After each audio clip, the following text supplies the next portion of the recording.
Hey guys, just waiting for people to join in.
Hey Cliff,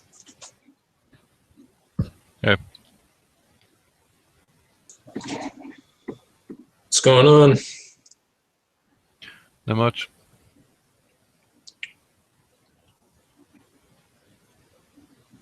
Did So you you? couldn't hook up a time with that guy after? No, it was pretty big time difference. He told me he told me that he could talk at like around 2 or 3 or excuse me, I think he said like 1 or 2 my time.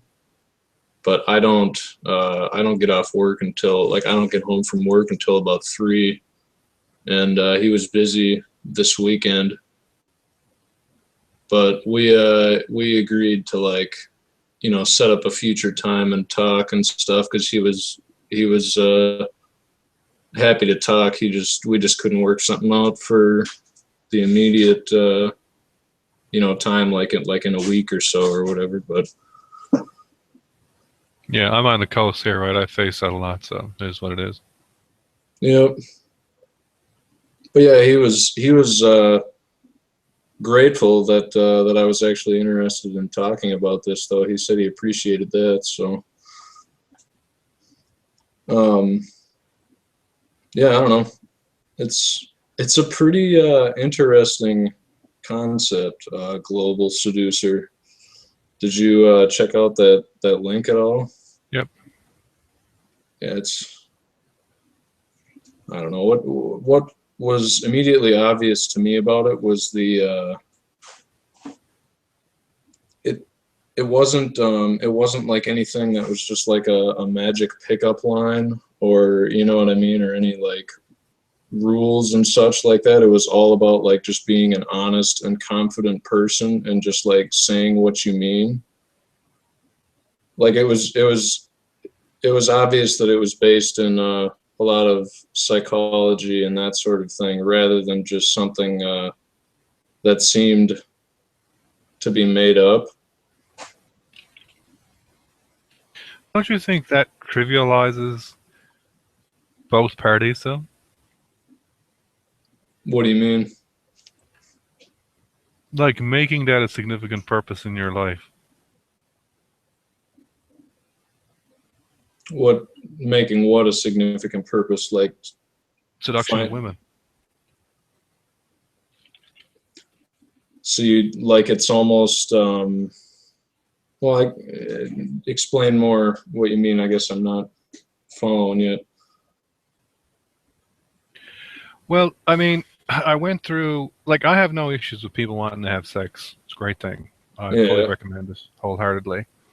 But I can't imagine making it a significant part of my life, as it was a goal I had to sort of maximize the amount of sex that I had with various women. One of the silly things about sex is that attractive women aren't necessarily any better at it. And having sex and enjoying it tends to be not highly correlated to the physical attractiveness of a woman in very much in any at all sense. I mean, there's some kind of sort of like reward that people have, or some kind of coolness factor in being able to have sex with like a really attractive woman. But it's not like it's any better of any sense.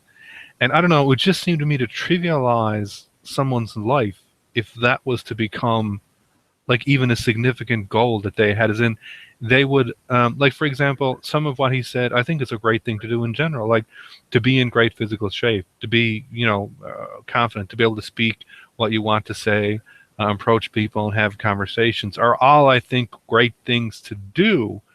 But I can't imagine having the end goal to just like sort of maximize the amount of sex that I was having. Right, right. I would agree.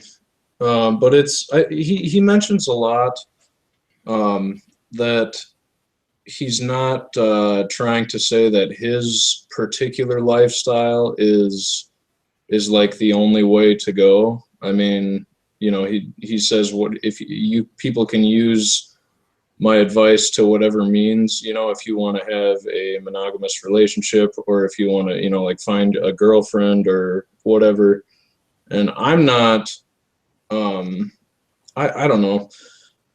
It's, to me, I'm interested in it because it allows me to have like some sort of a basis or like a guide for how, hey Toonar,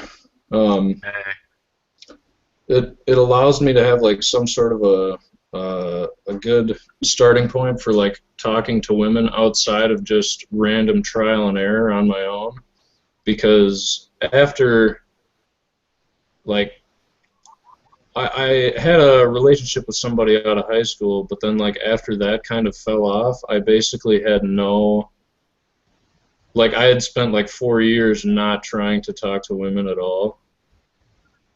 So now, you know what I mean? And now I sort of found something that's it's actually been pretty helpful in all honesty, but I don't know. I would agree with what you're saying though about having sex being like your goal, like if that's what, like a life Ever goal since kind of middle school, I thing. wanted to have. Ever since middle school, I thought having sex would be a pretty big goal. Yeah. I mean it's certainly fun, and I mean it's like, it's good for. But then again, I never learned so much from watching porn at the time. I'm dead serious. Yeah, that's it. I wouldn't take a whole lot of advice from porn myself as far as Unless you want to have sex with porn stars, maybe. I yeah. would. It's just I don't think that's quite how it works, and at least not in my experience. I know.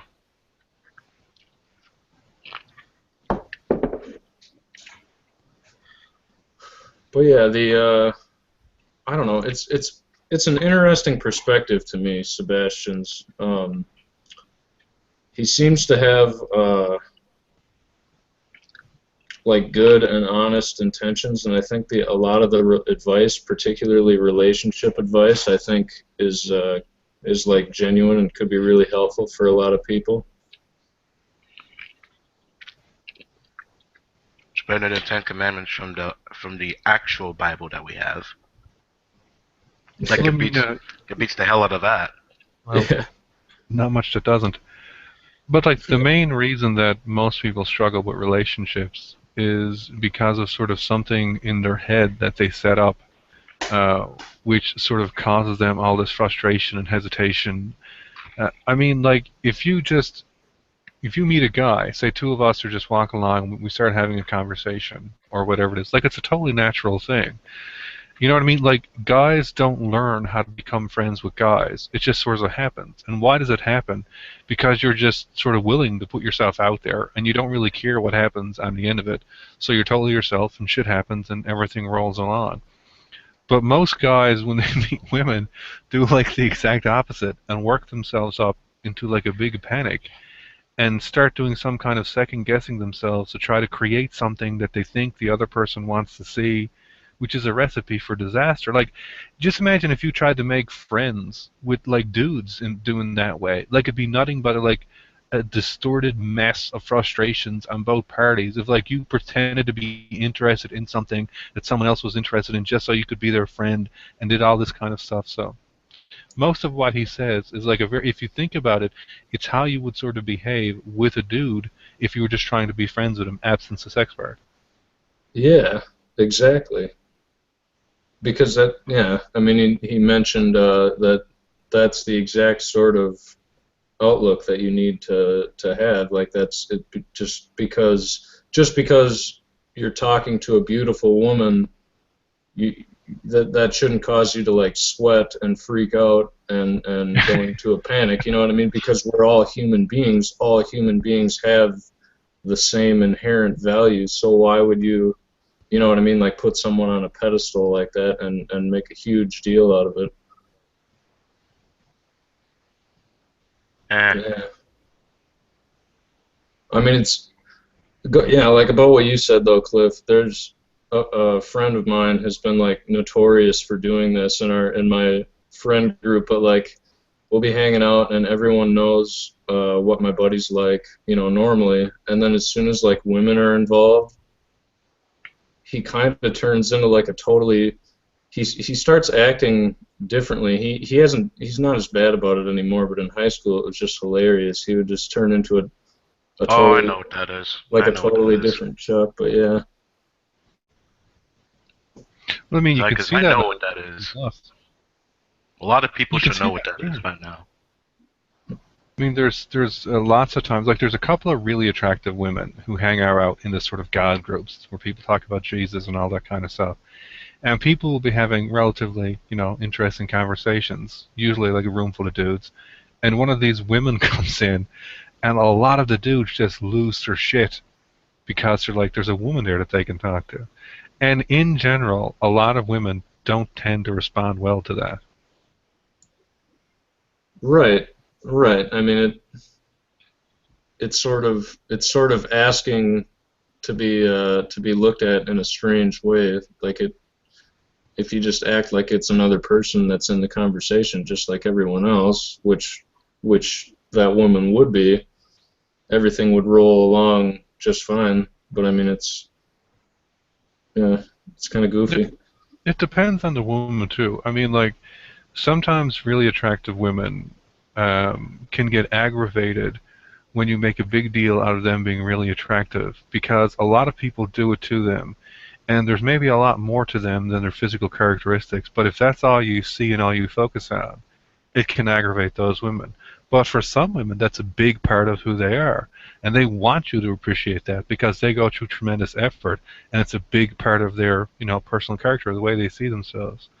So I mean, it's not always, one thing or the other. But again, if you relax and sort of think about it, it's relatively easy to understand and pick up cues from the other person about what they enjoy and what they don't, and be Why did you sensible. think I'd have porn stars in the first place? There you go. Yeah, I mean, it's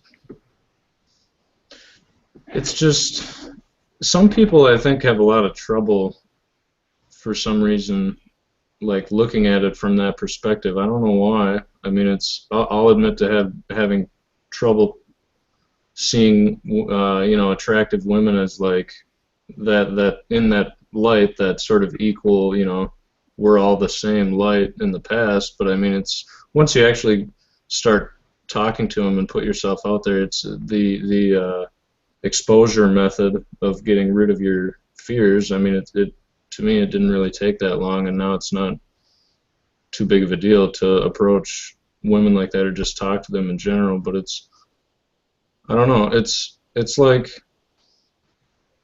Like we idolize physical attractiveness in our society anyway, right? So it's not that, like, it's almost to the point of they're celebrities when someone is like really physically attractive.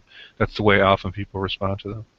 yeah, I mean, that's exactly how it was in high school. The hot chick, you know what I mean? Oh, it's the hot chick. Like, nobody really, everyone thinks that the most attractive women are just, nobody would even think of approaching them. Like, it's the whole league thing. You know what I mean? Like, they're just, oh man, she's so hot, but I could never, talk to her. But I mean, she's a woman just like everyone else. You know what I mean? Like all the rest of the women. So I mean, it's strange to me.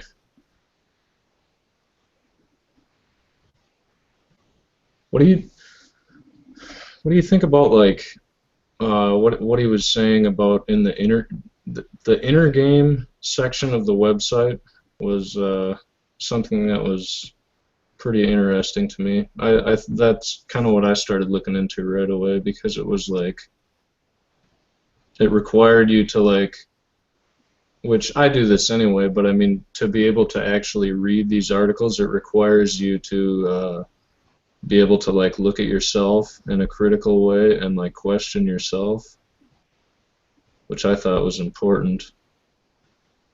But That thing that you mentioned, like about the elevation of physical attractiveness, it's interesting though. Like, that's not in every society. Like, it's, for example, you don't see that very much in India at all. I mean, the segregation between men and women is really strong. So men and women don't tend to approach each other, especially among the more orthodox Hindus, because they're physically separated, and relationships are not there, are not fostered. There's no sort of casual dating. But the reason the segregation is because of religious reasons. So they don't have the sort of hang-ups. Like, over there, you wouldn't see anyone being any more hesitant to talk to an extremely attractive woman to an extremely ugly woman. There's almost no difference in response whatsoever. And it's kind of interesting. Like, the first time I noticed that, it was really funny because it's very different over here. Like, men approach ugly women all the time, with no hesitation because there's no real goal, right? So you're totally relaxed and you just have a conversation, whatever. But it was quite interesting over there to not see the hesitation correlated with physical attractiveness at all. Yeah, I wonder what drives that sort of thing in culture. Like, what would create that idea that that was something that should be like put on a pedestal? I mean, aside from just our biological impulses that, oh man, she's really attractive, but I don't see why that would be like something that you need to idolize people for in that sense. Well, you notice that, like, what is physically attractive changes dramatically. Like, you go back, say, 10, 20, 30 years ago and look at women who were physically attractive. It's very different. Yes, there are some similarities, but it's what causes it underneath it. I don't know, but like when things get popular, they shift. But if you look at right now, especially like sort of sexually attractive, not just people that you would say that are beautiful, but if you ask like a number of men, like what does a really sexually attractive woman look like right now, that's a very distorted, almost cartoonish sort of body shape. Yeah, Wait, what are you like talking about? What are you talking about again? Ryan was asking what causes the elevation of physical attractiveness in society, like why do we value it? And essentially what the point that I made is what we actually value changes dramatically over time, like it's significantly influenced. Like what you would say now if you ask men, like what does an extremely sexually attractive woman look like, is very different from what if you had asked men even like say 10, 20 years ago.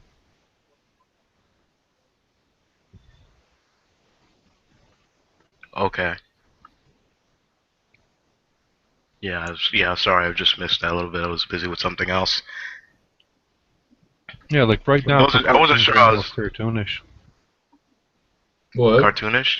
Yeah, proportions Well, are almost cartoonish, right? I mean, with yeah, like implants and what surgery and kind? that kind of stuff. Yeah, like where the Oh, like curves Yeah, and yeah, features are just so yeah, I was about to say extreme. what kind of cartoonish.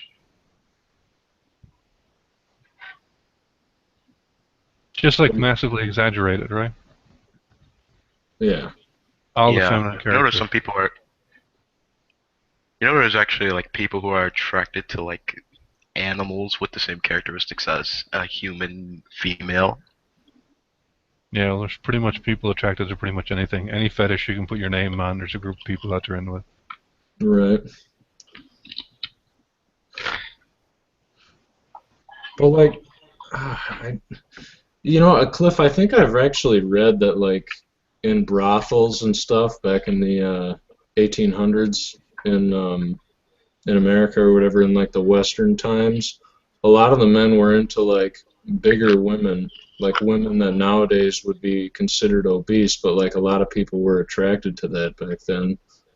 So it's weird how that sort of shifts, but I don't really have a source for that, but that was just kind of something that Well, came the up. physical size of women has changed dramatically. Like, look at the. I mean, just go back even say one generation ago, around 25 years ago, and you look at like what sex stars looked like back then. Right now, they would be considered plus size if you wanted to describe them like sort of in nice terms. Yeah, so it's almost from that perspective, it's almost like society is what determines like what is what's socially accepted. That's what people see as attractive. But it's very like, I mean, this is again, localized. Like if you ask if you go to Brazil and you ask men, okay, like what does a sexually attractive woman look like? It's not the same as if you go to India and ask a man, what does a sexually attractive woman look like? Okay, sure. So it's, I suppose, yeah, it would just be heavily influenced by culture and things like that, Yeah. yeah.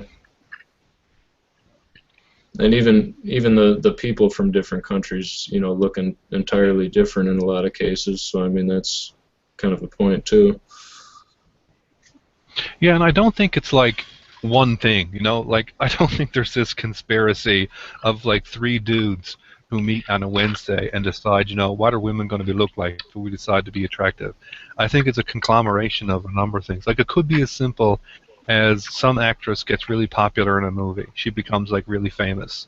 And all of a sudden, like, because we sort of think that physical attractiveness is good, and she's good because she's famous, whatever she is starts to distort what physical attractiveness just by that sort of namesake alone. It could be something as simpler as that, and there's just a whole bunch of influences. Yeah, I could see that. It's like, it's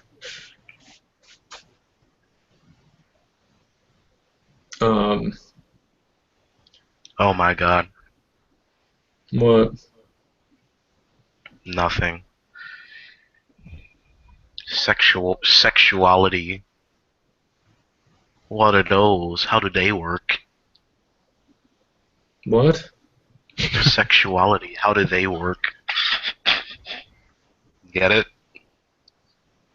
I guess I'm not following you. That's just a failed joke. Oh. What was Cliff that got running it, right? you had with? Yeah, what was that running you had with Gus a while ago, Ryan? I think I missed that. Yeah, it was actually it was right at the tail end of a hangout, and right as I came into the room, took it like offline or whatever, where it wasn't live anymore, but the hangout was still open. But basically, he was he was just getting kind of confrontational, and then he kind of started ranting at M, and I was just listening on YouTube just because I was interested in the conversation. But when he kind of started ranting at M and like commanding, that he should, do this and that, and like asking for moderation and all this kind of stuff, That's a weird thing, man, when people do that. yeah, dude, and he was the one that was being really like he was the one that was causing the problems and being disruptive, and then he starts saying that M should moderate people, and that's when I was just like, that is such a huge contradiction. I just had to say something. Like Yeah, I 'cause if just he does, yeah, he's going to start with you, right? yeah, I mean, I didn't really say anything super inflammatory, but I came in and I put it up in the side chat. I was like, hey, I got a question for you, Gus, but it's not. I said it's not inflammatory or anything, and he like kind of blurted out. He was like, oh yeah, I'm sure it's not inflammatory. Yeah, I've heard that one before, and but anyway, I basically I just asked him. I was like, "Hey man, why do we need moderation? Like it's kind of strange that we even need moderation right now, because if we all just act like adults and just like have a conversation with everyone, there's no need for moderation. You can just you can basically just present your ideas as clearly as you can, and just be receptive to each Problem is, other the instead." internet's a weird thing, right? Like, when the internet first came online, one of the things that people noticed right away is that it made business very difficult in some ways, because all of a sudden customer interaction and even negotiations got hostile almost immediately. And it took a while for people to figure out what was going on, but conflicts explode over the internet. There's a number of reasons for it, but one of the main reasons why, is like there's no consequence to stuff. Like, I mean, Dionysus was in a hangout a couple of days ago with Drag, and Dionysus makes racial comments all the time. And Drag is black, and Dionysus was going on saying racist, crazy stuff again, like he always does. And like and Drag said something back to him, and they came like really to a head, like almost immediately. Like in real life, this thing don't sort of happen because there's physical consequences to it. Like most people have a sort of filter that like even if you're going to say something that's offensive and you may desire it, you don't just go around shouting everything off the top of your head. But that doesn't happen on the internet. So you'll see people jump into a room of 8 people and just start swinging, saying crazy shit, because there's no consequences to anything. Like that can't happen in real life. Like these people would be killed a long time ago. Right, and it's another thing that I like. I struggle with when communicating with people over the internet is that there's no often anyway, there's no facial cues or body language or like real interface and contact with the person that I'm communicating with. So that's like, it gets really difficult to interpret certain things, especially when people are like typing messages and such. Yeah, that's another level of horrible abstraction again. When there's no voice, there's no face. It's just text. I mean, people like conversations happen on the internet that in real life would be like really silly. Like an hour or so ago, Steve and Jack were having a conversation about evidence, and apparently it had been going on for about 2 hours. I stepped in the last 5 minutes of it. Um, and Steve was saying something was evidence, and Jack was saying something wasn't evidence. And like within 30 seconds, I realized the problem was Steve was using a different definition of evidence than Jack was. But they had been fighting about this for 2 hours, and it had got that heated that they started muting each other. And then finally, Steve blocked Jack, which is horrible in a hangout because then you can't hear the other person, so he doesn't. You don't know when he's talking, so people start over talking each other all the time. And like I stepped in and I said, Steve, this is what you mean when you say evidence. And Steve's like, yeah. And I was like, well, this is what Jack means when he says evidence. It's two very different things. So the reason why you think something is evidence but Jack doesn't is because you mean different things by the same word. And they're like, oh yeah. But this was a And 2 hour fight. yeah, yeah, to get to that one small point, like, yeah, well, it's actually a pretty large point, I guess, like as far as that conversation, but yeah, it's something that That's one I, of the silliest things, right? Like people will fight about the definition of words on the internet all the time. And I can't imagine having that conversation in real life because it just would be silly to try to have that conversation. Like for me to say that's evidence, and you would. So if you said something was evidence and I thought it was really strange, I'd just say, "What do you mean when you say evidence? Like, what is that? What do you mean? Like, what are you trying to say?" And it's like, "Oh, that's what you mean." right, because then that you just ask someone what they mean by what they're saying, just so then you can actually interpret what they're saying. I mean, it's It's otherwise, another trap. It's another trap, basically. what do you mean? I mean, if they're going, I mean, if they don't show that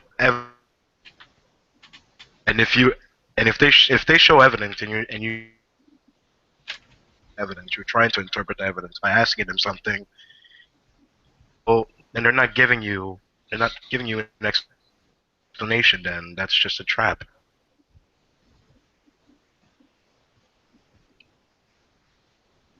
You're kind of cutting out a lot there, Toonar. I didn't catch all of what you said, but I I think, are you saying like when someone says that, like when they're using a particular definition of evidence, but they're not like explaining that to someone on purpose or something? They're not trying to explain clearly, or at least can't prove, at least can't explain clearly. But they just put that out there without no clarification. It feels like the evidence that they give out doesn't need no clarification. Well, right, but I mean, unless you're willing to expand on what you mean when you make a Well, claim most or people aren't something. that willing to. Well, I mean, I don't know about that. I think if you most of the time when I ask someone what they mean by something, they're pretty, willing to explain, at least in real life. I'm not entirely sure over the internet yet, but, well, I mean, yeah, even over the internet, I guess it seems to me like a lot of people, like in forums and stuff, but, All right.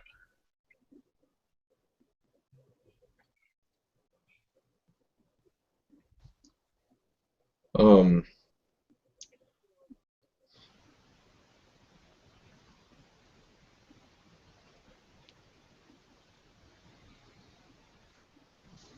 Just depends on the person. Like, and a lot of times, even with the same person. Like, there are some people who come on, like Seamus. To me, it's as clear as bell when Seamus comes into a room and he wants a discussion versus when Seamus comes into a room and he wants a fight. And it's almost immediately obvious to me which one is coming out. And so, I mean, once you know that's what's going on, I mean, you make the decision. Do you want to have a fight? Now's the time for it. If you want to have a discussion, it's not going to happen. Yeah, yeah. And people, like you were saying the other day, people tend to display, different behaviors and stuff on different days, or like whatever. I mean, I don't know. It's kind of a weird phenomena, but I definitely like feel and think. I think at different rates on different days. I think it has to do with my hydration and nutrition, but yeah.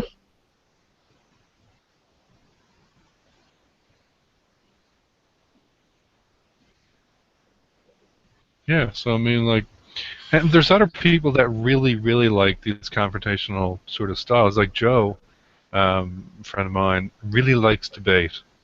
And so he tends to debate, like, almost by default. And that really aggravates some people because not everybody likes to debate. Some people just like to have a conversation. And if one party comes in a sort of in a debate style mode and the other party's having a conversation, that can lead to a clash really quickly. Um, so it's just something like once you, like, if you pick up on social cues and you're like, oh, this dude doesn't want to debate, maybe I should relax. Or the other party goes, hey, it looks like this dude wants to debate. Okay, time to get my podium on. Yeah, I've been thinking about the debate thing or whatever, and I watched a few of Joe's debates on his YouTube channel just because, but I think you could actually learn some pretty like valuable communication skills being able to run arguments like that. Like I could actually see some practical benefit to that just in conversation with other people in real life too.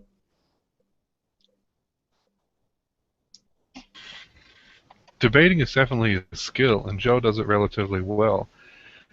He likes to debate. He prepares extensively for it. The thing is, you just have to realize that, like I said, not everybody wants to. So if you try to force conversations like that, things go off the rails. If both parties are into it, then it can be really cool. Yeah, some people don't really like being questioned. That's like I've noticed. Like I'll ask people in real life. I'll ask people or questions. Excuse me. Um, that I wouldn't really consider inflammatory at all. But like I ask someone why they're doing something or what makes them do something a particular way, and people just get like immediately offended, and they're like, what do you mean? Like they take it really personally and stuff. Yeah, well, I mean, there are some topics which are almost taboo for most people um, because just of the nature of the topic itself. Like most people are hypersensitive about religion because religious conversations can tend to go to extremes really rapidly when people have vastly opposing sides. It's one of the issues. It's just so polarizing, and it's often because the position itself, if you think about it, is a very extreme position for people to have. Be quiet. So, like if you have, for example, if you go in Nadia's room and you see like Mac's position is essentially that the people who do not agree with him are going to hell, that will suffer and torture for the rest of their lives. And like that's an extreme position to have if you Like just think about it, right? And it has to severely influence the way that you would talk to someone if you really honestly believe that. does he actually? So that's like his actual position. Oh yeah, like, and he's really big on the fact that, I mean, he's even said like, look, if me and you were walking down a trail and I saw you about to walk over the edge of a cliff, And I said, hey, buddy, you're going to walk over the edge of a cliff there. And you were like, yeah, whatever. And you kept walking towards the edge of a cliff. I mean, do you think I'm just going to sort of ignore it? No, like I'm going to do whatever I can to get your attention. And if you really, really keep ignoring me, I'm going to grab you and yank you back from the edge of the cliff. Yeah, you might get upset. You might be ranting and raving. But at least you're not dead and you didn't walk over the edge of the cliff. That's the way he approaches sort of conversations. Like, Nadia is a transsexual woman. And for Mac, that's like a horrible sin. And he calls Nadia a man, which is quite disrespectful to transsexual women and could be argued to be hate speech. It would be in Canada if you did it, and especially if someone requested you not do it and you kept doing it. It's definitely hate speech. And he doesn't care. So he'll call her that, and basically she shouldn't do this, and she needs to repent for her sins. And like this is an introductory thing. Like this is just him coming into the room, and the gloves come off. See, now, what would someone do that in a face-to-face conversation? No. I don't think anyone could be that directly mean to someone on first contact like that. I really have a hard time imagining that. Religion gives people some sort of leeway because it's one of the weirdest things. Like, people will claim religious freedom and use it to defend things that if it wasn't in a religious context, you would say, that's really wrong what you're doing, and you shouldn't say that. Like, for example, if I was over to your house and you were like, hey, Cliff, my wife and I just had a baby. And I went in and I said, holy shit, Ryan, that's like the ugliest baby I have ever seen. Like, why the Christ didn't your wife abort that? Most people would go off their head. They'd say, why would you say such a hateful thing? Yeah, that'd be horrible. Like that's a horrible thing to do. But like people say that kind of thing and just say, but it's my religious position. Like it's my religious position that being transsexual is a sin. So I just need to tell you that you're sinning and blah blah blah blah blah. And they just like go absolutely crazy, right? Like so it's and they just say, but it's my religious I have the freedom to say this because my religious position is that you're a sin.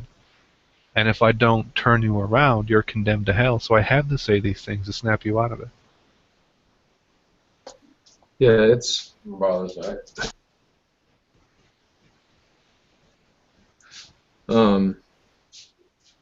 yeah, it's weird. It's like what Hitchens said about hang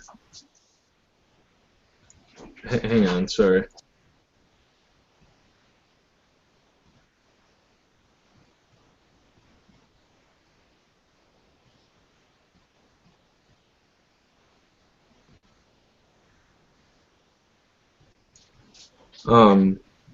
It's like what Hitchens said when he was like, where you meet a religious person and they're like, oh, you're not, religious. Well, where do you get your morals from?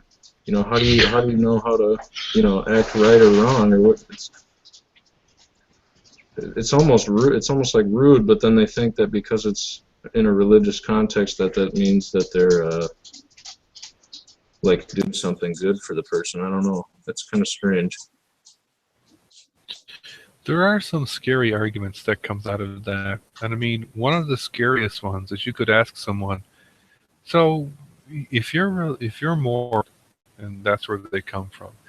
So are you really saying if like you woke up tomorrow, say something happened in your brain, like you had a stroke or whatever, anything at all happened, or you say you forgot, you were in a car crash and your memory was, and all of a sudden you didn't believe in God. You're saying you'd have no moral thoughts, you'd have no filter? Like whatever desire came into your head, you'd act on it because you'd have no understanding of right or wrong? Like someone like that, that's a dangerous person to have around. That's a really dangerous person if the only thing keeping them in line is that belief. Because as soon as the belief in God goes, their morality goes like right. Like that's almost a kind of psychotic thing to say if you think about it. Yeah, like it's weird to me because like, if you tell someone that you're not religious, but yet they're acting, like a normal civil human being, when they say that, I mean, shouldn't it be pretty obvious that morality and like how you act in an, you know, an ethical sense? I mean, obviously it's coming from something else. If I just told you that I didn't like believe in a certain religion, obviously it's not coming from religion. So I don't know. It seems like it's pretty obvious to me, but Yeah, the argument that you can't have morals without religion is kind of silly. The argument that there is even if God exists is not even trivial. The argument as to what that moral compulsion is not even trivial either. I mean, like, what happens, and I believe Hitchens probably popularized this argument, but there's a number of people that made it. And he said, like, if you look at people who say that their morality comes from like a scripture or whatever, and then you ask them, okay, like, but in this scripture it says this, do you believe we should do that? And they're like, no. What about this? No.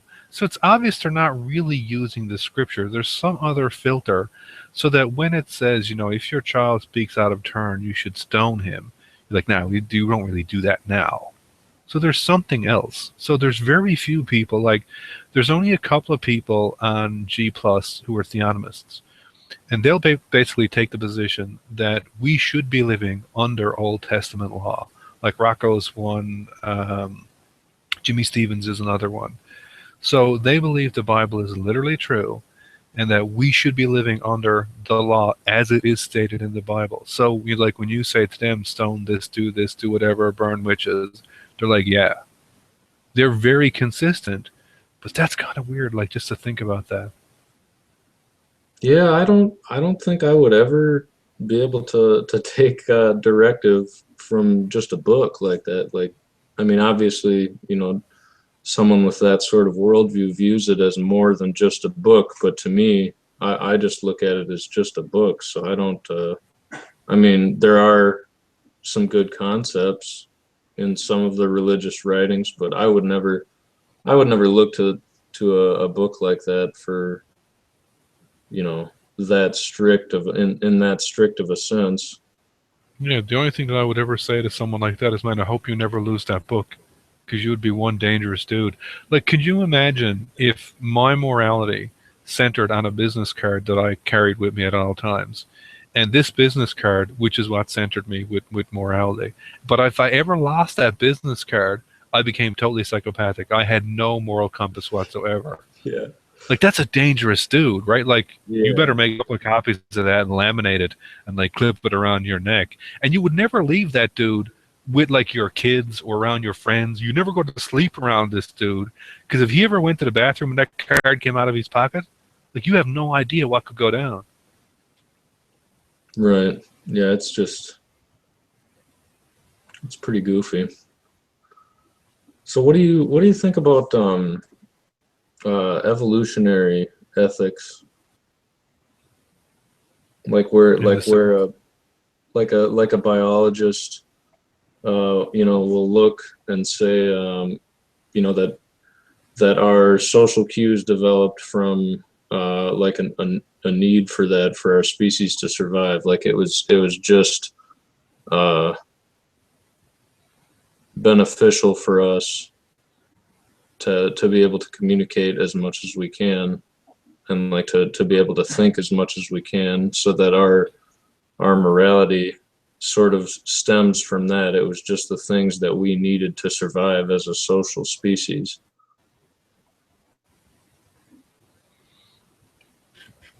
Well, I think on some level, that essentially explains all our physical characteristics, unless you want to appeal to the supernatural.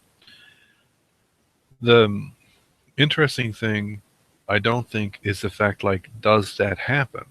The interesting thing is the fact, to the extent that which the influence is there, and the extent that we make the decisions ourselves, assuming that you hold the free will and not our determinism or something like that. Like, for example, you could make an argument that if I wanted to propagate my genes to the maximum effect that they would be through the population, I would do some kind of crazy things, wouldn't I? If that's what I wanted to do. Like, the easiest way for me to do it was to get some kind of job where I worked in a sperm bank or something and start switching samples. Like that would be the maximum effect that I would have in sort of propagating my genes. And I would be the most successful. You wouldn't think that couldn't be possibly very difficult to do. And in fact, there was a dude at least one guy who did it. And because of the fact that he did it successfully, like his lineage is up there. Like he literally inseminated, I don't know, hundreds easily, maybe thousands of women, because he replaced all the sperm samples with his own. But simply because that's there, like, would you then say that that was a moral action because it allowed him to greater propagate his genes through the population? I don't think that's true. Like, I think there may have been a time when the way we thought was that basic that that's what you could say morality is. But I think we're long past that for quite some time, just like we're long past the fact now that our environment determines us. Like, we're that in control of our environment now that it doesn't have that much of a stress on us. Like, we are evolving as a race or as a species based on our own desires. Like, we control the weather, we control the temperature, we control our food intake. Like, we change the environment, we terraform it to make it be what we want. We're not sufficiently constrained by it anymore. Right. So it's almost like we've gained so much cognitive ability that those sort of moral distinctions and those like more instinctive impulses might be sort of fading away and kind of giving way to more like clear thought and actual decision making instead. Like, I would assume so. Yeah.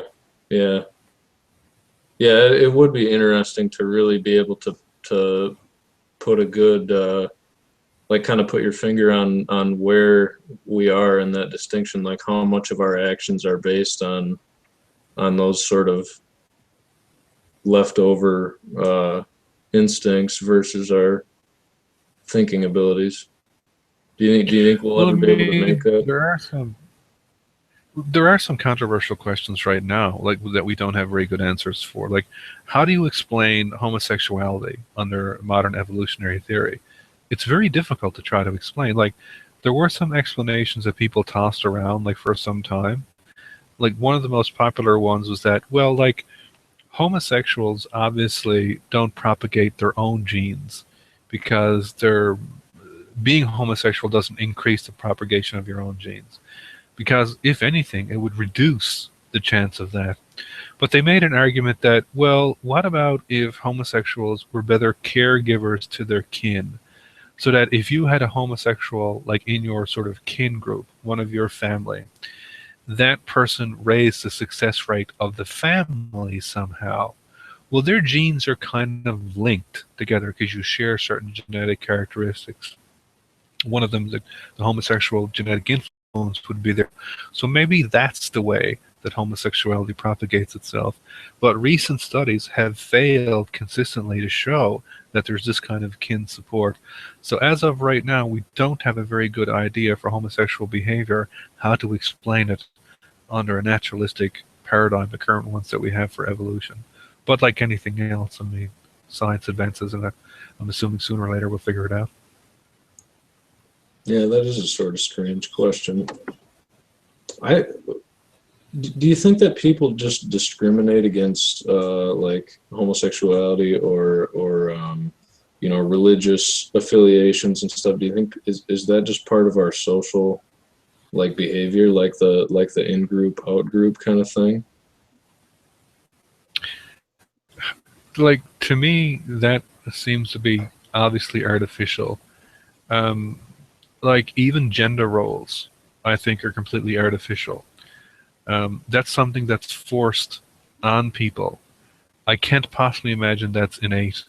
Although some people claim that it is. Maybe it is. But most of that, even if it is innate, there's definitely a tremendous amount of cultural influencing in it.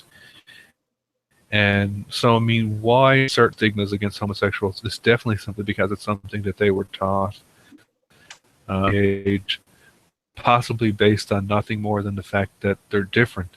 Of course, ignoring the religious viewpoints, which says, they're all sinners and that kind of stuff. Yeah, you know, Sebastian actually seems to argue that that there is like at least a certain um, biological and psychological male female like role and like a sort of energy dynamic. It's I'm not sure he does acknowledge a lot that you know the roles of males and females varies a lot by culture, so I'm not sure if he's making like a strict claim, but he does allude to the fact that like he seems to say that like healthy relationships have a certain have a certain, well, I don't know, I can't remember where I was going with this. I mean, it's definitely the case that there are two sexes. No one's going to argue that there isn't such a thing as a man and there isn't such a thing as a woman. What I find kind of silly, though, is the fact that you would move from, okay, there is a man, there is a woman, the women should cook. That to me is like, I was following you right up until you said the last, that's kind of silly. So what you're saying is if I like to cook, even if I'm a physical male, that means my gender is female just because I like to cook? Like, to me, that seems silly. Like, I don't know why people think that there are roles in society based on your sex. Like, that to me seems weird. Like, to have, for example, that if someone is going to be a mechanic, they need to be physically a male. Like, just seems to be completely silly to me. Like, why would that make any difference? Like, there's no reason why a woman couldn't fix cars if she wanted to. There's no reason why she couldn't be good at fixing cars if she was, passionate about it and all that kind of stuff. So that's where I think gender roles are silly. Sex, obviously, is true. There's a male sex and a female sex. But the fact that there are two different genders, I think it's a silly concept. And I know, I just don't see, because I've never seen it in kids. I've never seen it in kids unless you force it on them. Yeah, like unless you socially condition them to think that way, they wouldn't just assume that boys can do certain things and girls can't. Yeah, and they all like to do very similar things. And like, maybe you could say, in general, female sex children tend to prefer this, and in general, male sex children tend to prefer this. Maybe those things are true. I don't know. I've never studied the statistics of it. But simply because that may be true, I don't think that then means, like, moving that towards the creation of a gender seems to be very close to being sexist or racist, because you're grouping a whole bunch of people by even some kind of tenuous sort of majority position. Yeah, yeah, rather than just letting people be interested in whatever they're actually interested in. Yeah, like, I mean, like, it seemed it would be very silly to do that outside of gender. Like, for example, um, if you look at long distance runners that are really good in the Olympics, you'll notice a startling percentage of long distance runners in the Olympics have a very particular ethnicity. And that would sort of make sense because they have a very particular body type and live in a very particular way that you would expect them to be physically enhanced towards that. But now just imagine if someone said, if you were so inclined, like there have been, sort of Caucasian, Steve Prefontaine, for example, was a great distance runner. Imagine if someone said to him, "Oh, so you're a great long distance runner? Yeah, that must mean you're one of the, like, that's your ethnicity." Point to that group over there. You'd be like, "No, that's really not." He was like, "Oh no, but that's what it is. Like, that's the people that are good at that. So since you're good at that, you must belong to that group of people." Like, that sounds really silly to say, but that's exactly what gender is. So yeah, I wonder why do people do that in the gender context when it's obviously strange outside of that. I don't get it. I don't think, like, it's naturally the case it's definitely not the case um, everywhere. Like, for example, I live in a small settlement community. Um, and one of the things that's interesting about this is that many males here do what would be characterized as feminine type activities. Um, for example, the men are, a lot of them, like last generation, this generation, not so much. But the last generation of men, the fishermen, had to cook because you cooked a lot of times when you were down on the wharf while you were fishing. So men grew up cooking and knowing how to cook. Men grew up knowing how to sew because you had to repair nets.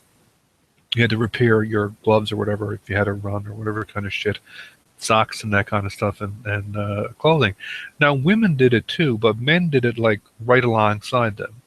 And but it would be really weird to say to one of them men, "Well, that's like a feminine, like that's a womanly thing that you're doing there." They'd be like, "No, it's not. Like we had to repair the nets. Like that's what we need to do. So whatever." There's no real like there's no division. Like you would see people working equally around them. Now, in general, men are sort of physically larger and more capable than women. So in general, men sort of handled tasks that were more physically demanding. But it wasn't always the case. And if you had a man, for example, who was physically not as capable as his sister, and you went on a farm, you could see roles reversed, where his sister sort of handled the animals and moved stuff around, and the man sort of did other things. Because, and again, there was no sort of gender roles there. It was sort of, well, physically, his sister's bigger and stronger or whatever, so obviously she's going to be the one to handle the animals and move them around, and he's going to do something else.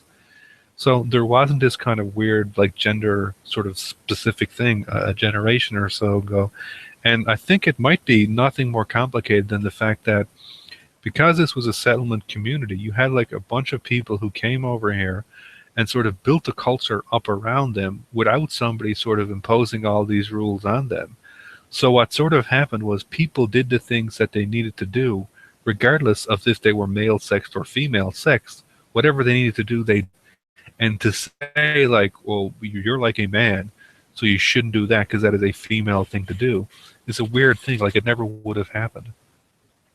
Right. So that sort of community ended up being the sort of, or the lack of gender roles was just based on functionality. People just needed to live and survive, so everyone did what they needed to do. So to then like come in and try and assign gender roles, you can almost argue that that would sort of start to, unweave the community, and things wouldn't really go so well if you started to be so rigid about it rather than just, doing, well, like you said, just, yeah, like, I mean, like, I grew up, I can knit, so my mother's a seamstress, so I learned that because I thought it was kind of interesting when I did it. And the idea to me that I shouldn't have done that because I was a male sex is just a weird thing. Like, just to even think about, there are some things that I shouldn't do, and there's some things that I should do. Like, this is what, like, a boy does, and this is what a girl does. It's a weird concept to me. But, I mean, it's very much entrenched in certain parts of their society, and it's dictated on people. But it's a very silly thing. Yeah, I agree. It's like the cooking thing. My dad cooked all the time. Like he actually just enjoyed cooking. So like when I was growing up, I didn't see it as odd for a man to like cook meals. No, yeah, like I enjoy cooking. Like we were supposed to have 40 centimeters of snow within 24 hours, which would have been brutal. We got a fair amount tonight, but like everything was closed today. So I was like, okay, screw it. I got some free time. So I cooked a whole bunch of meals. I chopped up a chicken with screwing around with the SE Camploor, that little single bevel knife, doing a bunch of stuff with the bone work to see if I could damage the edge on that. It went through it okay, which was kind of surprising, I think, anyway, because I even Frenched the legs, knocked the knuckles off them with no issues whatsoever. But I've sharpened that knife a couple of times, and I use some soft water stones. I usually finish it on the Atoshi 2K. So the bevel is probably no longer 10 degrees per side. I'd say close to the apex. It's probably up 12 or a bit more because the softer water stone wears a bit, plus the slurry floats the angle up a few degrees. Yeah. So I did that, cooked some ribs, cooked some fish, some lentils, rice, and a bunch of other stuff. So I'm set now for quite some time, right? And it's a weird thing, like, to me, to think that, oh, that's not something that you should do. You know what I mean? Like, it just sounds really weird. Yeah, because all you're doing is making food. Like, everyone needs to eat. So, you know what I mean? It's just it's like an aspect of life. Yeah, I'd be really interested to know if these things would come about without cultural influence on them. It's like, I think homosexuality, like the people who argue against homosexuality, is also one of the silliest things, because, like, I don't care whatsoever. And, like, the argument that I should care about who you have sex with seems ridiculous to me. Unless it's like with my wife, then I would care about it. But if it's not, I don't care who you have sex with. As long as it's kind of consensual, I'm perfectly okay with it. So, and it's really weird, like, that bothers some people. Like, I'd be friends with him, but man, he's friggin' gay. And I'm like, well, he's probably not going to want to have sex with you. So what difference does that make to anything?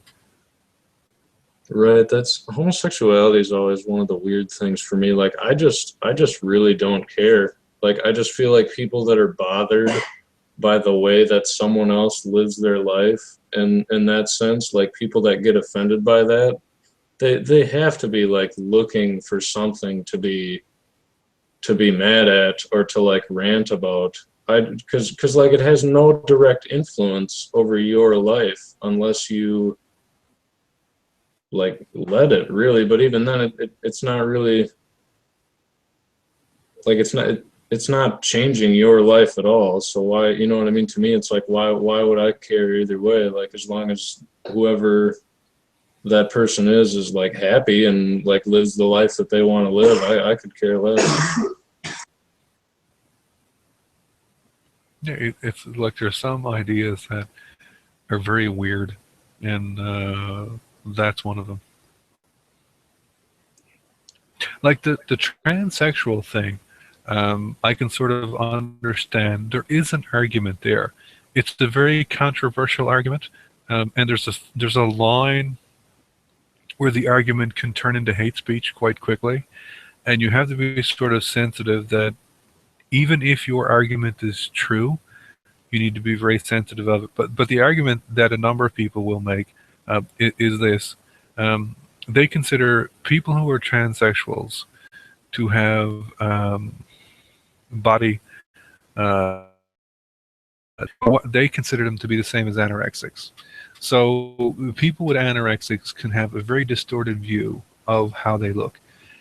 So they can starve themselves, and they don't see the damage that's come to them. What they see themselves, the ideal view where they want to be, is a very harmful thing.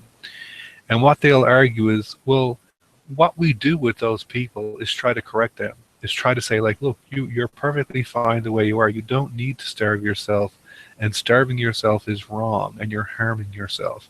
And everyone sort of agrees that's what we should do to anorexics. The same argument they make for transsexuals, and they'll say, look, like, you're perfectly fine being a male sex or female sex or whatever it is, and you don't need to change. You don't need to, chop your genitals off, go through this procedure to replace them. Instead of doing this, instead of sort of giving in to their view, we should try to treat it, to get them to turn themselves around, to get them to accept themselves, just like we do with anorexics. That's the argument. Now, I think you could make an argument for that. I think you have to be very careful with the science. I think there's a number of very strong implications, but you can at least make an argument there. There is some data either way. You can have a discussion about it. Having the discussion with a transsexual, I think you got to be very careful, because even if what you are saying is true, you're talking to someone in a very disturbed mental state if what you're saying is true. So you have to be careful when you're talking to people like that. Yeah, I really don't know if I could ever try and level that argument at someone. I don't think I'm nearly nuanced or careful enough to be saying that kind of stuff to people. It'd be way too touchy. It is. It's controversial. I mean, Nicholas ran at one time in Nadia's room. Nadia is, again, a transsexual woman. And the conversation got really ugly really fast. And it's very difficult, you can imagine, to have that conversation. A lot of people in Nadia's room are very friendly towards Nadia, obviously, as well. And you have someone saying, essentially, that you have a wrong view of yourself, and we need to fix you to sort of make you normal. And a lot of transsexuals have received that from the time that they're very young for them to hear. Yeah, I'm just a I don't know. confused dude. Yeah. What's going on, James? You guys hear me? Yep. Not a whole lot. Just came back from another project. Like a work project? Like a uni project. Hmm. Had to go out to a restaurant. And let me look at it. It's what I'm supposed to do specifically. It's just supposed to be like a paper on the experience, I guess. Hmm. So Cliff, what do you plan on doing with those S90V blades, man? um, S90V, and I was like, instantly I thought I'm going to do something like really silly. So I'm going to get two big competition class chopping knives made, and one of them I'm going to run like at maximum strength just to see what would happen, and the other one I'm going to try to put a sensible cycle on. Now the next kind of interesting thing is I have to find a knife maker who's willing to make a knife, and this is going to be like S9TV is not easy to grind, and it's going to be like a big, I don't know, 11-inch blade with a partial tang handle. They're not easy to make. Like a partial tang handle, because I can swing a knife pretty hard, you got to know what you're doing. This is a large amount of work, like probably, I don't know, at least 10 hours, possibly as much as 20. At least 20 if you think about design. And this knife literally could last 30 seconds in use. It sounds like Farrah would be the perfect maker if he didn't hate you.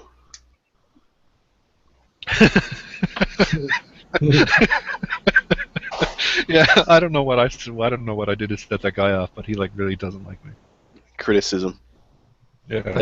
I pictured Jeremy's belt grinder when I saw that thread. I pictured Jeremy's belt grinder, and I could just see it like crying and then shooting itself in the head before it was committed to this project.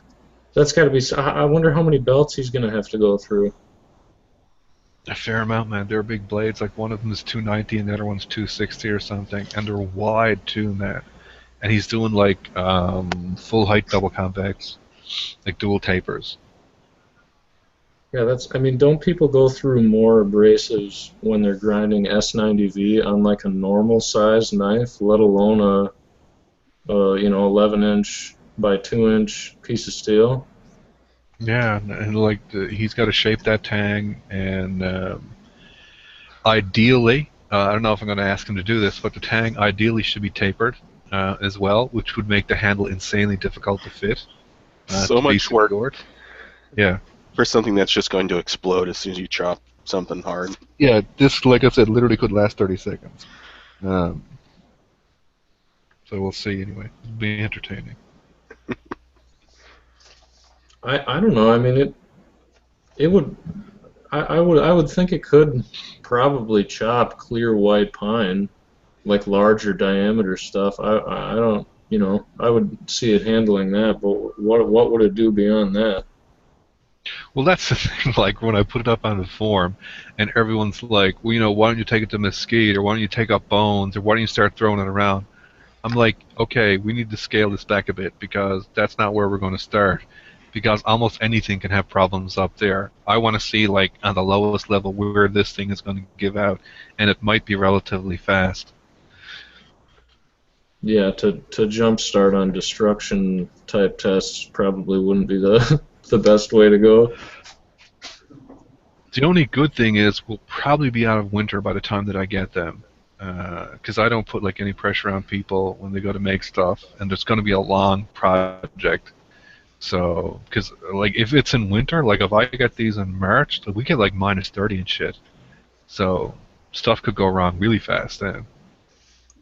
Yeah, I've never actually worked with a knife in sub-zero temperatures outside. I've just never had to do it, and I didn't really feel like it would be fun to go out of my way to do it when it has been below zero. But I mean, have you had knives like break on you and stuff in sub-zero type I mean, temperatures? yeah, yeah. I mean, like we've had like an exceptional winter so far in terms of not being cold.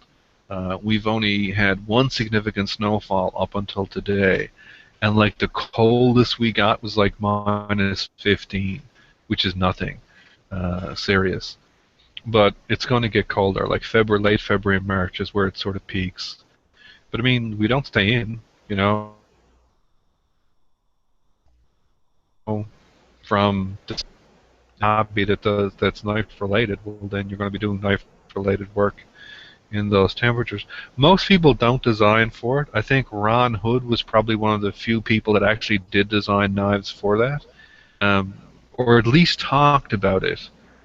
Um, most of his designs, I don't think, appealed to it. Like the last one he had, the Hoodlum, had a little tiny finger choil cut out in the handle, or whatever you want to call it. And if you had any style of glove on whatsoever, you couldn't use the choil in the blade. It was just too small. And you can even see it in his video where he does a demonstration of the knife and he has a set of gloves on. And you can clearly see that the knife is cutting into the glove because the finger choil he has is way too small for the glove. But he was at least one of the people who talked about designing knives for cold weather work and using them in cold weather.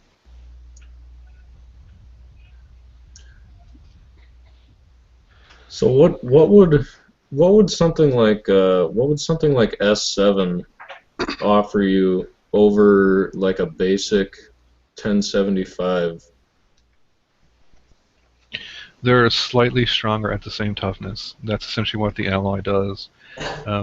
There's a number of ways that do it. They have elements that stop carbide precipitation, or the other thing they do is they have elements that delay the onset of tempering. So you can temper at a higher hardness, which relieves the strain in the martensite, but you don't get the rapid softening. So you can end up with a blade that has a higher temper draw, but so it's tougher, but it doesn't have the hardness drop, so it's significantly stronger. Like you can make 1095, for example, ridiculously tough if you temper it on the right-hand side of the 500 Fahrenheit hump. But you've lost anywhere, you're down somewhere to 54 to 55 Rockwell. But you can get the same toughness in an S7 type blade, and you can, or the S1 series blades, and you're up around 60 to 61 Rockwell. Okay, see, yeah, then I could definitely see like like that being an advantage. I would probably be willing to pay more for something like that then, if I would notice that. I guess that would be the interesting question though, is if you had two blades of the same design and then you had one of just like a basic mid or high carbon and one of S7, like would you notice that difference in Rockwell? Well, that's the other thing too. I mean, uh, like how much difference that makes. Like as a general rule of thumb, and again, this is only a general rule of thumb. If you take the percentage difference in hardness and double it, it's a decent approximation to the percentage difference in strength. So if you go from, say, 55 to 60 Rockwell, that's about a 10% jump in hardness. So you should expect around a 20% increase in strength. Now, that's not insignificant. It's 20% stronger, but it's not like massive to the point where one is literally falling apart and the other one is showing no effects whatsoever. So that's a sort of more realistic interpretation of. And just think about it, like that's 20% difference. If there's anything else about the knife that's 20% difference, you won't see that then. And 20% is not a lot when you think about like the weight and the grind and the balance and like small things about the handle and all the other things that could influence performance. Yeah, I mean I have difficulty seeing difference between like S30V and 154 CM or something like that because they're in the same class of steel. But like if you look at something like S30V, but you compare it to like the 15N20 in my I got one of those Ford Peasants for Christmas. That I can see a difference in my use just for like basic around the house cutting in a knife like that with a decent difference. But like for chopping, I can't really see any difference in any of my knives, but that might just be because they're not different enough. Yeah, I mean, when a couple of, I think it was last year, I set out to do that big comparison. One of the things I was interested, I did a whole bunch of knives on cardboard. I was thinking about at the first fit, I was actually curious how many categories of steel that I would actually end up needing. And I was thinking initially it was going to be 5. I found it very difficult to go more than 3 for the exact reasons that you said. And again, I was doing like really controlled trials. Like I was doing random sampling on cardboard. I was measuring velocity, speed. I was taking multiple points, all the good stuff that you're supposed to do. And still, like, even doing as much as 10 runs and making cumulative results, it was very difficult for me to tell apart like steels like VG10, ATS34. All they were just a big mass where they were all together. Now, yes, if I went down to like the really basic 420J2 steels and your 1045 type steels, I could sort of see a difference there. And if I jumped really up to the next level, M4 is a nice one, ZEP 189, I could sort of see a difference. But like it got very muddled as you went in between them, and it wouldn't take very much at all. That's the other thing that I figured out. Even small changes to angles, which is one of the other things that I started doing after that, was showing the effect of angles. And I did a comparison between S30V and I think VG10, and I showed that all you needed to do was make a small adjustment to the angle of the VG10 blades, and they exactly matched the performance of the S30V blades cutting up cardboard. It's only like a couple of degrees.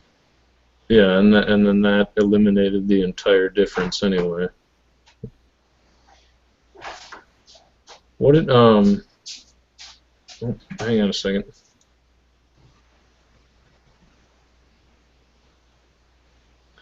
I think one experiment I was kind of interested in for those blades was maybe putting them in like a press of some sort to see what sort of material you could cut through with no lateral loads on either side.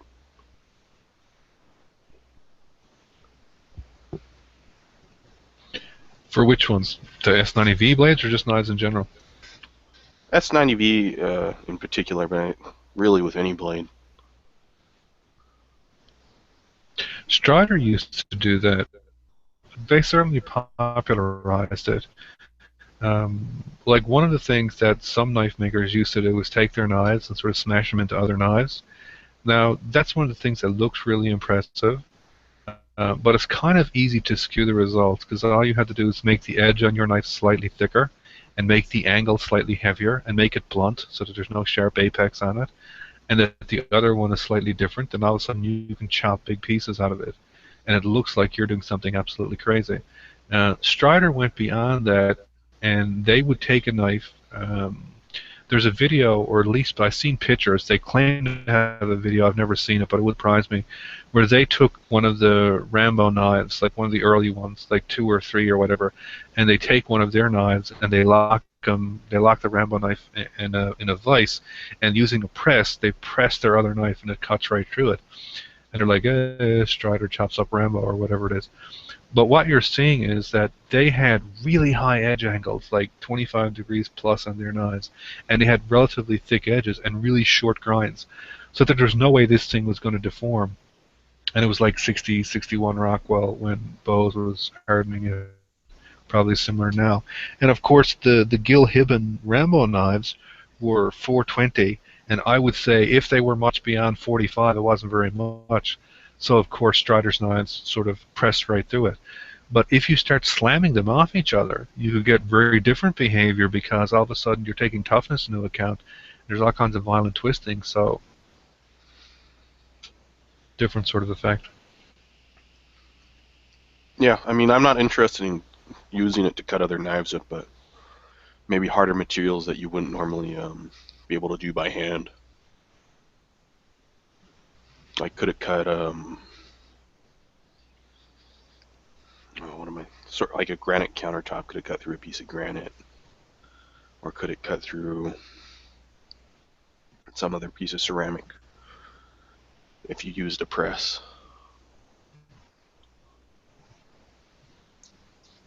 I think it would. Essentially, the problem is like how much flattening. Because essentially what's going to happen is, because since the ceramic is significantly harder than the knife, the apex on the knife will deform up to a certain point, and essentially it will deform up to the point where the compressive load on the steel matches the compressive strength of the ceramic, and then the ceramic will just break at that point. How much the knife would flatten out, I can from ceramics, but I can say from experience, it's very difficult to take the edge of a knife much beyond 20 to 25 thousandths. Like I've taken knives and literally like chopped up concrete block after concrete block, and by the time you get to around 25 thousandths, that edge is so durable and so resistant to fracture that it doesn't fracture anymore, and of course concrete blocks will literally explode under impact. So a knife at that point just starts chopping through them all day long and just like slowly down. So at that point you can do like all kinds of stuff with them. Almost like a jackhammer, where it's just so blunt that it just very slowly deforms. Yeah. It can smash apart harder objects. Just pieces of steel mushroom off of it. Yeah. Yeah, it's always interesting at work. We use a lot of like a center punch, like a metal center punch for marking holes or marking spots where you want to drill a hole or something. And you'll see like coworkers that have punches that they've used for like 5 or 10 years, and the entire head is like peened and mushroomed over on top of it. The end that you would hit with a hammer.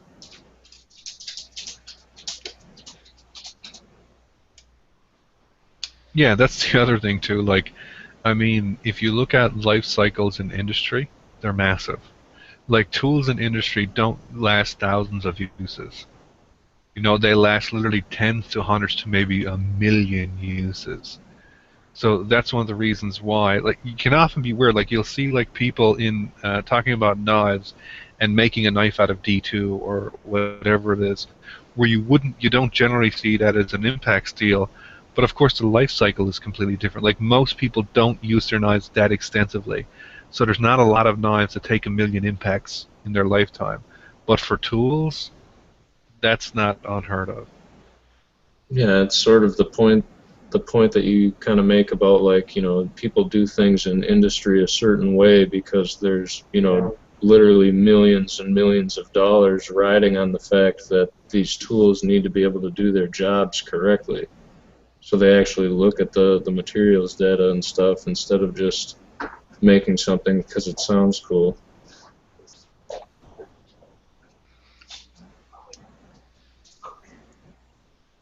Yeah, that's like one of my pet peeves when someone says something like, well, I mean, that might be what the materials data says, but like what happens in real life?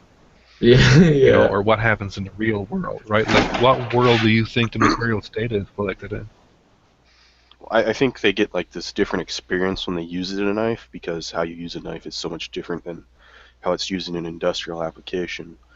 And that little apex gets dull real quick, so if you actually are paying attention, you sharpen it, you're getting a lot of artificial wear on something that wouldn't take that in industry, because it doesn't need that fine apex on it anyway. Yeah, that's definitely the case. I mean, like, you always have to take care whenever you're looking at any kind of data, regardless of what your source came from, is is what you're looking for similar to what they're measuring? And it's not always the case. Like, one of the most publicized cases of this is where Buck used the catcher machine on their ion fusion blades, and the results were absolutely spectacular. Like, they outlasted other steel blades by like an amount so large it couldn't even be measured. Like, a normal catcher cycle is like 60 cycles. That's just 60 times it presses to a stack of cards. And by the end of that 60 cycle cut, the blade has almost no sharpness in it. They couldn't find a detectable difference in the sharpness after 60 cycles. So the ratio is like crazy. They tried to run multiple cycles and the blade wouldn't wear down.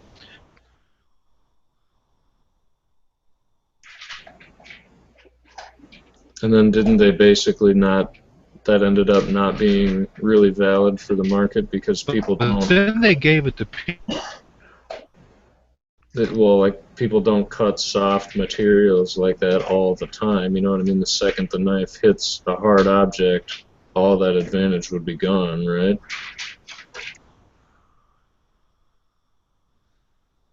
It's a different thing. Right, like a catcher machine is testing one narrow, specific type of cutting. Yeah. And as long as you understand what that is, you can get information out of it. Right, rather than just looking at it and saying, wow, that means that this makes a great knife.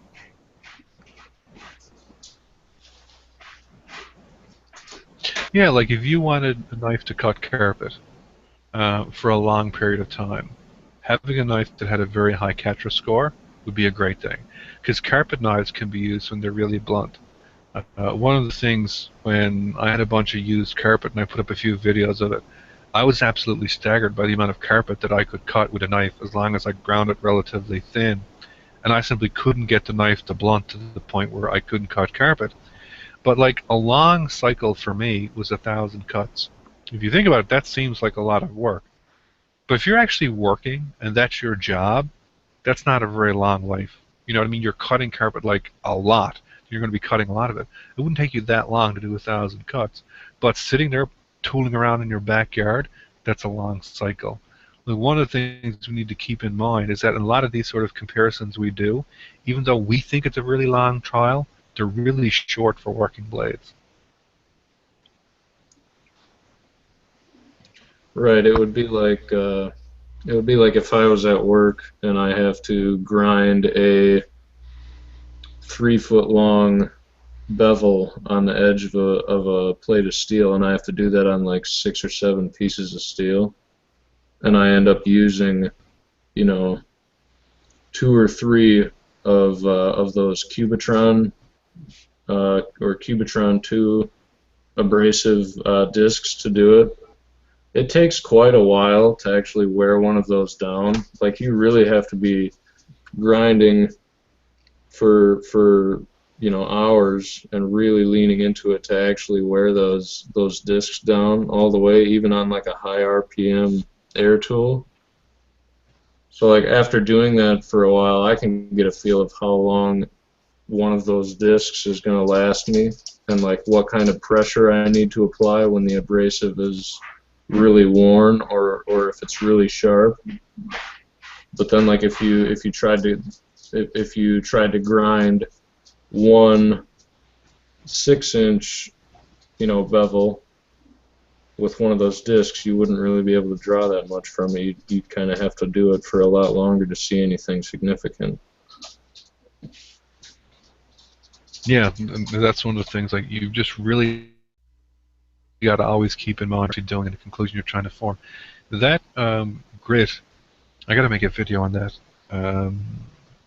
Had almost completely changed my perspective on maintenance of hard bond stones. Like, one of the things, I never really put it down on paper, but I realized after, like, I had a bias in my mind for sort of not using like an India type stone, because a lot of the steels I have are really high carbide, which is kind of funny, but they will very quickly take down the surface of an India stone and smooth it right out. And it's kind of annoying to sort of recondition it. But reconditioning water stones is trivial. You just take two water stones and you rub them together and boom, you're back in business again. So all I would do is periodically, is like once I finished sharpening, was just take whatever two stones I had, and you can use one of them to flatten the other. So they're always fine. They're always in top working order. Um, but with the Cubitron grit is completely and utterly trivial. I mean, it's like, I put up pictures. It's literally a pinch of this stuff, a spray of some sort of lubricant, literally 10 to 20 seconds. The stone is completely reconditioned.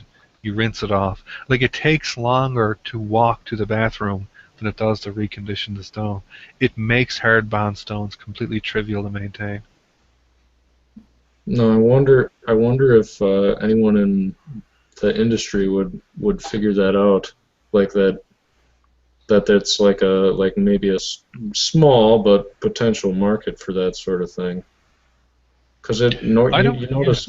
you notice Norton doesn't really sell anything specifically for reconditioning those vitrified stones, do they? At least not that I've seen. Here's the thing. I don't. I think the amount of people who know that how those stones are supposed to cut is really low. Because, like, if you ask people about Japanese stones, one of the first things they will tell you is how fast they cut compared to an India stone. Because almost everybody thinks India stones behave in a certain way because they've all used these worn-out stones.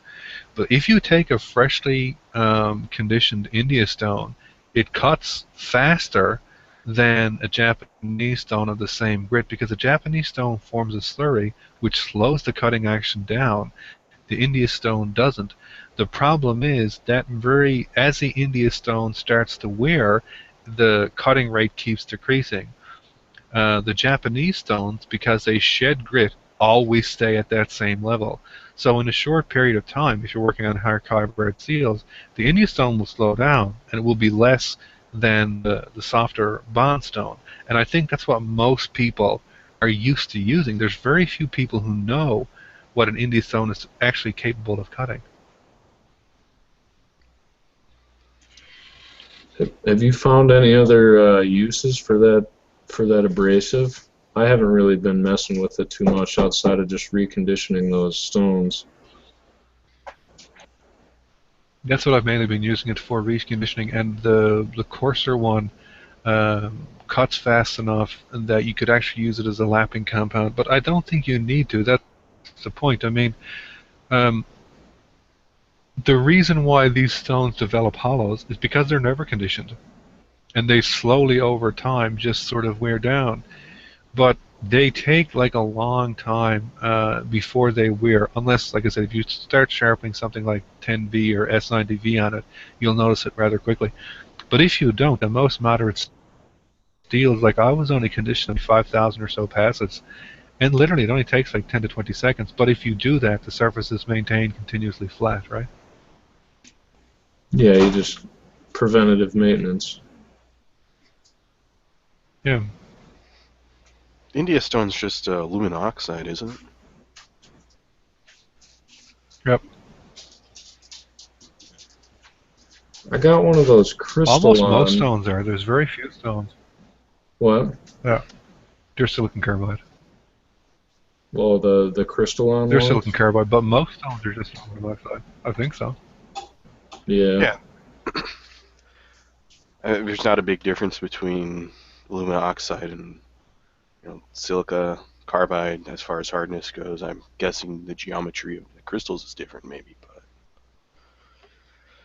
The main difference is that the stones that use silicon carbide are way more friable.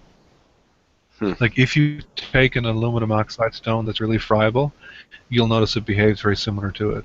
The people make a big deal about the abrasive, and the abrasive matters, sure, but it's the bonding that really makes the difference. Like the reason why an India stone is so different than like a king stone, both of them use the exact same abrasive. Both of them use aluminum oxide. And in fact, both of them use the same type of aluminum oxide, the exact same color. It's red, brown aluminum oxide. But they have completely different bond structures. So would the bond structure for one of those crystalline stones just be more porous then? Or how would they make They that? basically have a much more, they're way more open structure, right? So they tend to release abrasive way faster. No, they're not all like that. Like one of the crazy things was like, the Norton has an economy line which uses silicon carbide, and I put up my results with it, and a number of other people pulling up their results, and I couldn't believe what they were describing. It was so different than what I was seeing. And finally I was like, man, can you put up a picture, because like what you're saying makes no sense. And they put up pictures, and it's like, holy crap, my stone does not behave like that whatsoever. There's a tremendous variance in the bond strengths of the economy line. And I wonder why that's the case. And I believe people have actually said that the Norton Premium line uses the exact same material. So the only difference must be some kind of filler material, possibly, or simply lack of consistency or whatever. But the bond strength is all over the place. Some of the economy stones are that hard, that strong of a bond, they do not release abrasive, and people get very frustrated with them because unless you know how to condition abrasive, that doesn't work. Like it not very well. It just loads up. But if you know like what a strong bond abrasive is doing, then you can use it. I mean, they're great for really high pressure work, and you have to put pressure into them, and that's where they excel. You don't do that with soft bond abrasives. You just carve up the stone if you try to do that. Yeah, I have one of those crystalline budget stones in like the Courses that it came, and it was so hard it would not abrade at all. So after a bit of use, it couldn't steal it all. And I mean, I was going at it real hard. Eventually, I just took it to concrete, and even just trying to wear down the surface or get it to abrade, just anything, I couldn't ever get it to wear away. The stone has not changed in any sense. It's still like the original surface on it. No abrasion at all on it. It's just so hard. Weird. Yeah. I've been thinking of taking They're completely different. They're night and day. an angle grinder to it to maybe cut some relief into it. If you have an auto parts store next to you, almost all of them sell sandblasting compounds. They sell very, very coarse grit. Like all you need to get is like a 24 grit silicon carbide. And the other thing is they sell such massive amounts of it that they'll just give you some of it. Because like they sell it literally like in big 5-pound bags, and you want like half a teaspoonful. So like anyone that works there, just ask them and they'll give you some of it. And that will recondition that stone instantly. I'll have to try that. Because when I first got the stone, it cut great, and then it just got worse to the point it doesn't cut at all now. Yep. And you want to use an oil on it too, and the more force that you use, the heavier oil that you need. Sharpening in general is something that I can really see like a lot of people just being really frustrated with, because they're like, when I first started doing it, I really didn't realize like how many different things came into play. You know what I mean? Like just physically, there's just a lot more going on than I thought. So I mean, I don't know, it's easy to see how people could get confused, and like even where I've spent a fair amount of time doing research, and I still have things happen all the time where I'm just like, well, how the hell did I just do this, or why is this happening, or I don't know. It's still confusing to me at times.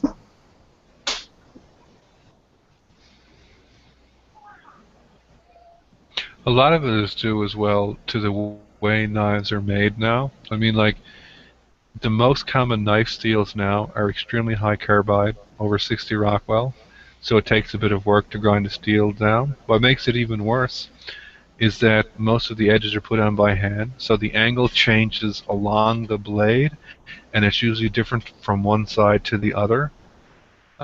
If you don't know that, it's very frustrating because you'll start sharpening a knife, and like on one side you'll form a burr in one part maybe, and you're like, okay, this is doing something, but then nothing is happening near the tip, and when I flip the other side over, nothing happens at all. I just get like a burr on one side, and it never goes away. And the other thing too is most people sell very fine stones. Like the sharp maker comes with a medium stone, which is they call it medium, but it's really fine. Like if you have a normal knife that's say 22 degrees on one side, and you want to take that down to 20, nothing's going to happen until it gets down to 20. You're just going to be grinding on the bevel. That literally could take you 50,000 passes on that medium stone. You know, why wouldn't they? I mean, I guess it's called the sharp maker, and it does work pretty well for putting micro bevels on, but it's advocated so much as a beginning sharpening system. But without a coarse, like a decent coarse stone, I mean, I really struggled before I got like I just went to my hardware store, my local hardware store, and bought I believe it's an alumina stone, but it's like an Ace Hardware brand. But I mean, I really struggled before I had a coarse abrasive to work with because of that. Well, because of what you mentioned with the fineness of those Yeah. In Spyderco their stones. defense, right? In their defense, the vast majority of times the angles on their knives are less than 20 degrees. So in most cases, if you do what Sal recommends, which is use the 20-degree setting to sharpen your knives, and then periodically, if you notice your knives are not cutting very well, give them a bit of attention on the 15-degree setting. If you do that, it's generally not an issue to sharpen the vast majority of Spyderco's knives, because the vast majority of them are under 20 degrees per side. It's very rare that I've seen when I've literally measured dozens of them. So most people will snap their knives in place. Where it gets frustrating is where like someone has had success with that, and then like some dude just brings them over a knife from someone else. They're like, "Hey man, can you sharpen this?" And they go, "Oh yeah, no problem." And they put it on the same machine, and they do the exact same thing that they did with their other knives, and nothing happens for hours. Yeah, that's like the exact phenomena that happened. Like when I was in school, I had just gotten a sharp maker, and I was sharpening I actually had a Spyderco Uliza. I don't know how the heck you say it, but it was like the crazy looking recurve version of the police, pretty much. But I was sharpening that, and then sharpened a couple of my other pocket knives just fine. But that's because they weren't really like very dull at all. Like they were either basically factory new or not very badly damaged. But then like one of my roommates was like, "Hey, can you sharpen one of my knives or whatever?" And the edge damage was just horrible. But I had no idea why it wasn't getting sharpened. I just couldn't figure it out at the time. But then I don't know, that sort of thing is actually what ended up kind of forcing me to search the internet and figure out what was going on.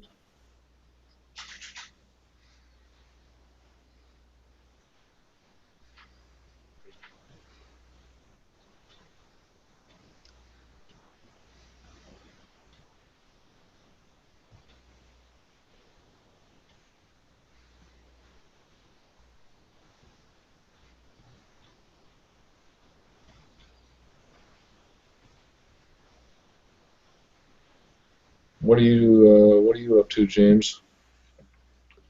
Well, let's see. I'm editing a paper on the Challenger's launch chain of command. What about the launch chain of command?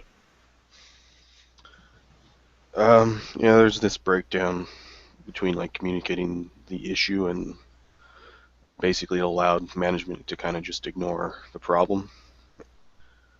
And specifically, it's try to avoid situations where that sort of structure allows serious safety issues to be ignored. Because they had revised the solid rocket boosters redundancy on the actual O-rings from one redundancy to no redundancy. So if there was going to be a failure there, it was a guaranteed critical mission disaster.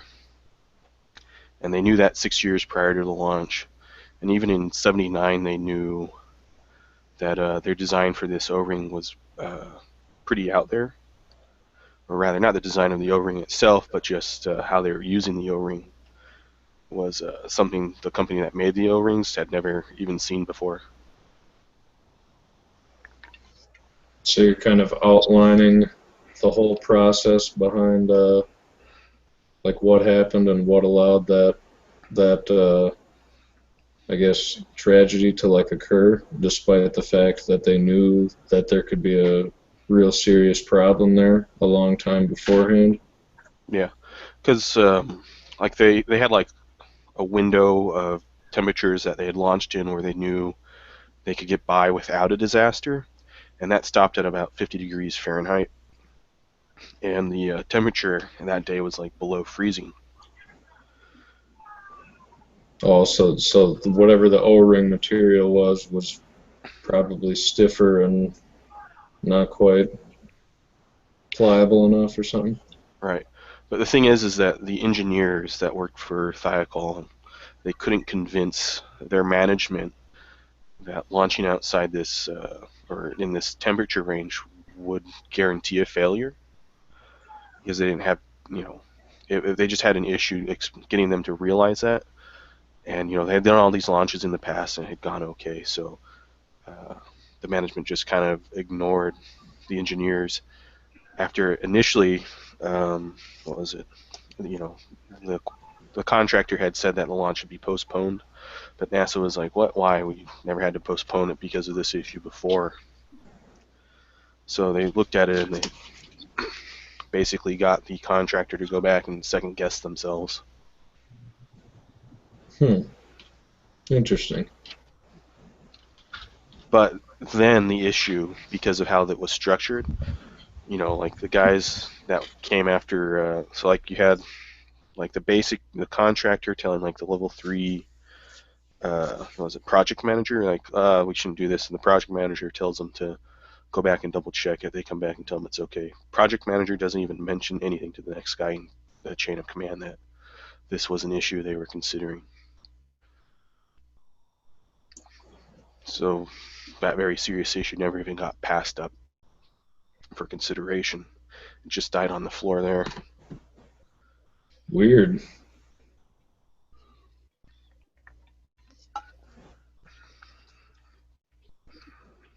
Wonder why did that happen? Well, the Challenger launch had this like first teacher in space thing going on, so there was a tremendous amount of political pressure to get this launched, and they'd already delayed like 6 months. So there's conjecture that was literally Reagan putting his foot down, saying get it into orbit. But there was also this culture at NASA where it was they just didn't take no as an answer. After the Apollo missions, anything was possible, and they weren't going to let anything stop them, especially after their budget had been cut so much. In 1964, they had already knew that after the Apollo missions, their budget was going to just be wiped out. So originally, like their plans for the shuttle wasn't the shuttle was just a vehicle to get them to this several different space stations they had envisioned in the 70s, having wanted to construct, but those disappeared. So eventually they just sold the military on this idea of a space truck as they advertised. But it was very much like a political decision where they mixed up their priorities and it resulted in a disaster. Yeah, that's interesting. You would think that with something like a space program, you know what I mean, like with all the money involved and all that kind of thing, you would think that people would be pretty careful about decisions related to that stuff.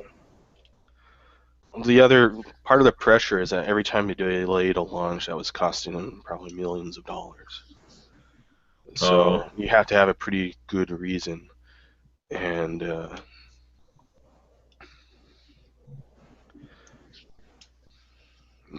what was it? I think Reagan was coming up for like re-election. No, was he? It was around that like time in the political spectrum. So it was, and he had been hyping up this mission. So getting it going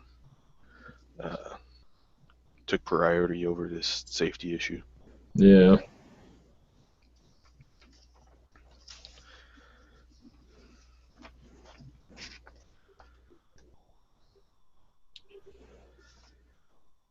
All right, man. I think I'm gonna head to bed. I gotta go to work in the morning. I'm getting a little tired and spacey. So, but thanks for Cool. thanks for Nice talking stopping to by. Yep. Another time.